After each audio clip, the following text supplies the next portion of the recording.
sauce ng lumpiang sariwa. Ito na yung tubig at saka yung katas ng hipon.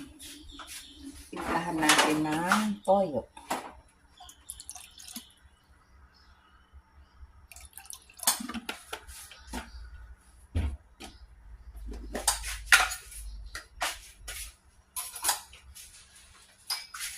At asukal.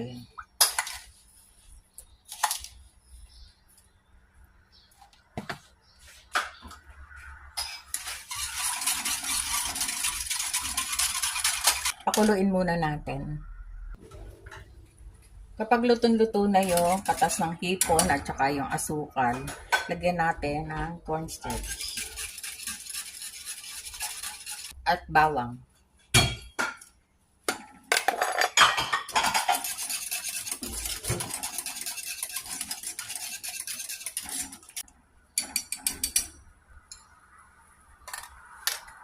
Kapag may kumakapit na sa kutsara, luto na yan. Wala, konti pa. May kumakapit na sa kutsara, luto na yan.